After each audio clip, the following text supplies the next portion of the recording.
So this is something that I think generally people don't think about, stuff like this.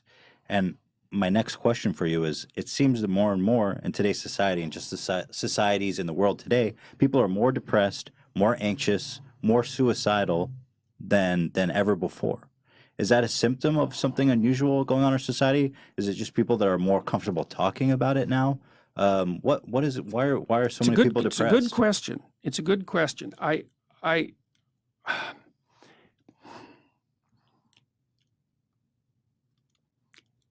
I think at least part of it is the complexity of our society. It isn't certain how the future is going to lay itself out, and it isn't certain that what you knew in the past is going to be sufficient for you to move forward into the future.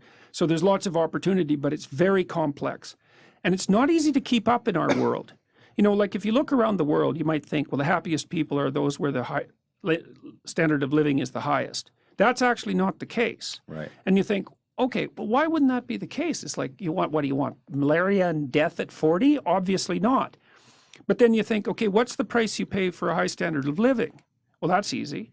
You virtually always sacrifice the present for the future. You're always working. I mean, you guys, you're fairly influential and you've got this good thing going, but like it could crash at a moment's notice. You better keep your eye on it. And every day you're thinking, okay, this has to be done and this has to be done and this has to be done. And it pays off. I mean, you have a nice studio and I would presume a reasonably comfortable life, but it's not like you're not running on a treadmill to keep that going.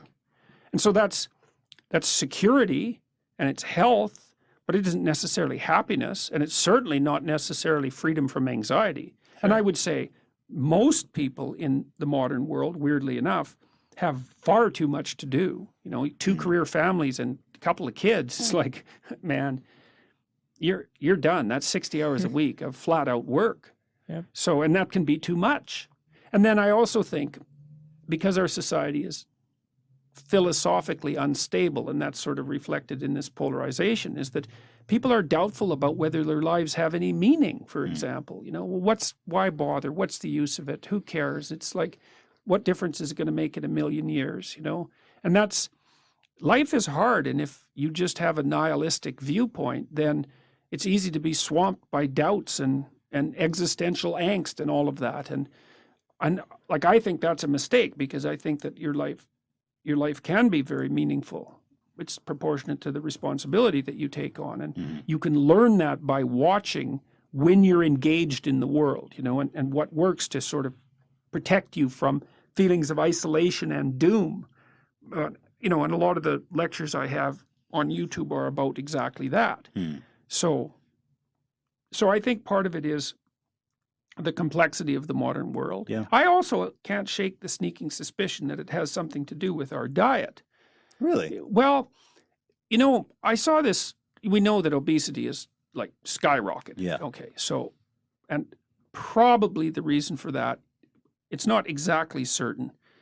There might be complicated reasons for it, but certainly one of the reasons is that people eat far too many carbohydrates. Right. You know, I saw this video from World War II about and in one of the scenes they showed all these men in New York lining up to be inducted, and it's like, you know, 20 blocks of guys with no shirts on standing in line to be inducted. Every single one of them was bone thin. Do you think it's the insecurity and the negative feelings that come with being overweight, or the actual food? No, I think there's something wrong with what we're eating. Interesting. Yeah, I mean, there's more and more evidence that dietary sensitivity, for example, is linked to conditions like schizophrenia.